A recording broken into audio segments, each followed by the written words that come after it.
Hello, praise the Lord, God's morning again. एक और बार दिल की गहराई से धन्यवाद स्तुति करो परमेश्वर की। परमेश्वर आपसे क्या चाहता है?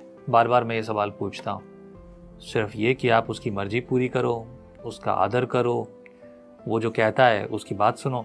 यार, आज्ञाकारिता सबको पसंद है, आपको पसंद है। अगर कोई आपकी बात नहीं सुनता, आपकी इच्छा के अनुसार नहीं हो, तो कितना गुस्सा आता है। अरे मैंने कहा था, सुना नहीं। मुझे भी आता है।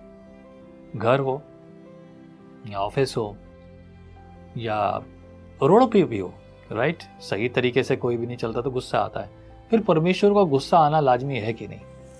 नेचुरली परमेश्वर आपसे कुछ नहीं चाह रहा, वो आपसे चाहता है कि सीधे रास्ते पे चलो।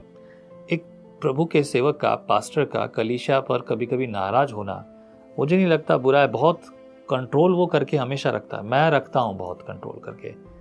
मैं परेशान होता हूँ जब मैं कभी कभी लोगों को बोलता हूँ टाइम पे नहीं आ रहे हो आप। मीटिंग्स में बहुत कम लोग आ रहे हैं, मतलब अदर मीटिंग, संडे पे तो सब लोग आते हैं, लेकिन अदर मीटिंग्स में कम लोग आ रहे हैं। I feel bad. क्यों? बिकॉज मैं उनको उन्नति में देखना चाहता हूँ। जितना अधिक संगति करेंगे, मीटिंग्स में सब पार्टिसिपेट करेंगे, तो आप अपने आत्मिक जीवन को सुधार रहे हैं। कितने हैं जो बाइबल ही भूल जाते हैं चर्च में? सच है ये। मैं हर तरह से सिखा रहा हूँ, लेकिन उसके बावजूद भी बाइबल भूल जाते हैं और उनको अगले सप्ताह याद आती है, मेरी बाइबल यहाँ रह गई थी क्या? अब ये सब देख के मैं बोलता तो नहीं, रिप्लाई तो नहीं करता, लेकिन मुझे बड़ी तकलीफ होती है। Okay fine. वैसे सोचिए कि परमेश्वर को भी बड़ी तकलीफ होती है जब हम उसकी बात नहीं सुनते। वो तो हमारे जीवन में सब कुछ जानता है। मुझसे तो लोग छुपा लेते हैं अपने जीवन को, लेकिन परमेश्वर से कौन छुपाएगा? और फिर से बातचीत हो रही है, एंड ये बातचीत जो है अय्यूब की एलिपेज को उत्तर दिया जा रहा है। अब ये उत्तर आगे चल रहा है कंटिन्यू इन 17 चैप्टर में क्या बात हो रही है एलिपेज के और अय्यूब के बीच में? Let's hear it. Chapter 17 verse 1। मेरा प्राण निकलने पर है, मेरे दिन पूरे हो चुके हैं, मेरे लिए कब्र तैयार है। बस हो गया, मैं अब बचूंगा नहीं, मेरा हो गया समय, अब मैं बचूंगा नहीं, बर्दाश्त से बाहर है, मेरी कब्र तैयार है। वचन 2 में लिखा है, निश्चय जो मेरे संग हैं वे ठट्ठा करने वाले हैं और उनका झगड़ा रगड़ा मुझे लगातार दिखाई देता है। Intention of this friend of जो अय्यूब के जो दोस्त जो हैं, उनकी इंटेंशन क्या है? वो अच्छी बात करना चाहते हैं, खुशी से बात करना चाहते हैं, उसे प्रेरित करना चाहते हैं। इंटेंशन तो अच्छी, विचार तो अच्छा है जो भी उन्होंने विचार किया है कि अय्यूब के जीवन में शांति ठहरे, अय्यूब समझे इस बात को। पर ये विचार किस हद तक उसके लिए सही और बुरा है, ये समझने की ज़रूरत है। 3 पद में लिखा है, जमानत दे अपने और मेरे बीच में तू ही जामीन हो। कौन है जो मेरे हाथ पर हाथ मारे? तूने इनके मन को समझाने से रोका है, इस कारण तू इनको प्रबल न होने देगा। जो लूट के भाग के लिए अपने मित्रों की चुगली खाता है, उसके लड़कों की आंखें आधी हो जाएंगी। उसने ऐसा किया कि सब लोग मेरी उपमा देते हैं और लोग मेरे मुंह पर थूकते हैं। हाँ, अगर किसी के साथ कुछ गलत हो रहा है तो हम क्या कहते हैं? हाँ, जरूर कुछ ना कुछ गलत काम किया होगा। एक दिन की फनी बात बताता हूँ। एक बार कुछ ऐसा हुआ कि मैं गया था, प्रोग्राम कर रहा था मैं हमारे ही एरिया में, और ये प्रोग्राम था क्रिसमस प्रोग्राम था। That was first Christmas programme of my life. 2005 का दिसंबर क्रिसमस था वो। पहली बार मैं मसीह में नया नया आया था, और मेरे एरिया में जहाँ लगभग 2 लाख लोगों की आप संख्या मान लो, इन 2 लाख लोगों के बीच में पहली बार क्रिसमस प्रोग्राम हुआ था, और वो मैंने किया। पड़ोस में एक चौधरी साहब बैठे थे, और चौधरी साहब के पास मेरे पिताजी बैठे थे। मजबूरी ये थी उनके साथ बैठने की, क्योंकि चौधरी साहब का बेटा, जो कि एक अच्छा आदमी हमारी नज़र में नहीं था, पर वो हमारा वकील था। वकील को देने के लिए हमारे पास बहुत ज़्यादा पैसे नहीं हुआ करते थे। ये चौधरी साहब अपने जीवन की ना बहुत बुरी बुरी कहानियाँ सुनाते, क्योंकि इन्होंने बहुत लोगों को लूटा। लेकिन मेरे पिताजी बताते हैं, कोर्ट केस चल रहे थे, that was between my father and mother. ठीक है, बहुत बड़ा मामला था। हम तो मतलब खाना खाने को, रोटी को कहानी अलग है।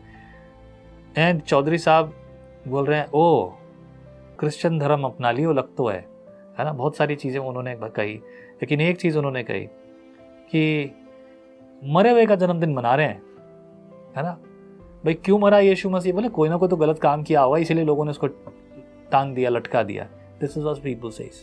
लोगों की सोच है कि कोई ना कोई गलत काम किया होगा, इसलिए उसे जो है क्रूस पर चढ़ा दिया। अभी मणिपुर में जो घटनाएं घट रही हैं, जो हो रही है, लोग मर रहे हैं, क्या सबने कोई ना कोई गलत काम किया होगा? या कहें कि किसी के साथ कोई घटना घट गई, आकस्मिक होने वाली घटना, तो क्या उसने कोई गलत काम किया होगा? अय्यूब को दुख मिल रहा है, इसका मतलब ये नहीं कि उसने कुछ गलत काम किया होगा। हमारे कई सारे पास्टर्स ऐसे प्रचार कर देते हैं, कह देते हैं आपके पापों की सजा मिल रही है। ठीक है, बाइबल में लिखा है इसके बारे में, पापों की सजा के बारे में, बहुत सारी चीज़ों के बारे में, लेकिन बार बार कई जगहों पर बाइबल में ये भी लिखा है कि सब बातें पापों के कारण नहीं है। There are certain things because of God's glory. याद है ना, चेले और यीशु जा रहे थे तो अचानक चेलों को मौका मिल गया, प्रभु रुक रुक रुक रुक, देख ये अंधा है। हाँ अंधा तो है, क्या कहना चाहते हो?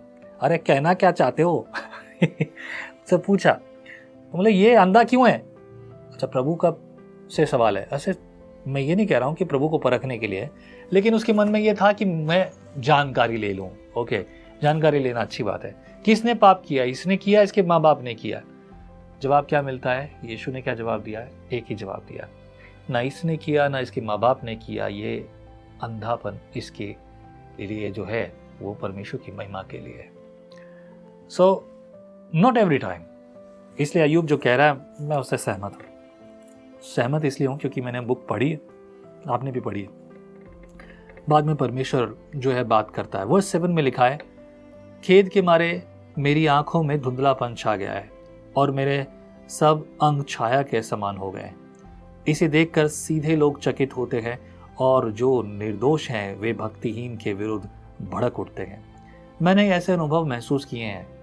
ये हालत होना, हाथ पैरों का गिर जाना, निंदा और बुराई और लोगों के शब्द, मैंने सब महसूस किए। अय्यूब की तरह विपत्ति तो नहीं पड़ी, लेकिन हाँ, मेरी विपत्ति मेरे लिए कम नहीं थी। वर्स 9 में लिखा है, तो भी धर्मी लोग अपना मार्ग पकड़े रहेंगे और शुद्ध काम करने वाले सामर्थ पर सामर्थ पाते जाएंगे। तुम सब के सब मेरे पास आओ तो आओ, तुम सब के सब मेरे पास आओ तो आओ, परंतु मुझे तुम लोगों में एक भी बुद्धिमान ना मिलेगा। मेरे दिन तो बीत चुके और मेरी योजनाएं मिट गई और जो मेरे मन में था वह नष्ट हुआ है। वह रात को दिन ठहराते, वे कहते हैं अंधियारे के निकट उजियाला है। यदि मेरी आशा यह हो कि अधोलोक मेरा धाम रहेगा, मैंने अंधियारे में अपना बिछौना बिछा लिया है। यदि मैंने सड़ाहट से कहा तू मेरा पिता है और कीड़े से की तू मेरी माँ और मेरी बहन है, तो मेरी आशा किसकी देखने में आएगी? क्या वह अधोलोक में उतर जाएगी? क्या उस समेत मुझे भी मिट्टी में विश्राम मिलेगा? There is the question, like ये एक इन्फॉर्मेटिव क्वेश्चन है, मतलब सवाल पूछने के साथ साथ जवाब। क्या तुमको लगता है कि मेरे साथ भी ऐसा होगा? क्या ये होगा मेरे साथ? क्या ये है सच्चाई? क्या ये सही है? इस तरह के सवाल अय्यूब जो है अपने दोस्तों के सामने रखता है। I believe Ayyub is fighting well. एक वकील जिसको खुद का वकील ना मिला हो, अपने लिए अच्छी वकालत लड़ रहा है, अपने दोस्तों से लड़ रहा है। वो कहता है कि मैं परमेश्वर से वार्तालाप करूंगा। यहाँ पर हमें नहीं दिख रहा कि वो परमेश्वर से बात कर रहा है।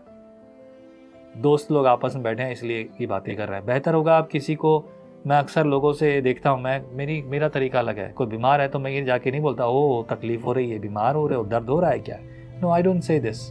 इवन मैं कहता हूँ मज़ा आया, मज़ा आ रहा है, क्या हुआ है? आई फील, मैं लोगों को हंसाना पसंद करता हूँ, उसके साथ समय बिताना पसंद करता हूँ। आई वुड लाइक टू से दिस, ओके नो प्रॉब्लम यार, ठीक है। कई बार लोगों की हालत इतनी गंभीर हुई, यहाँ तक कि प्रभु ने मुझे बताया कि ये व्यक्ति बचेगा नहीं, but I made joke with them. मैंने उनके साथ मजाक ही किया। मुझे किसी का चेहरा लटका हुआ देखना पसंद नहीं है। क्यों यार, तुम्हारे चेहरे पे 6 बज रहे हो, आनंदित रहो।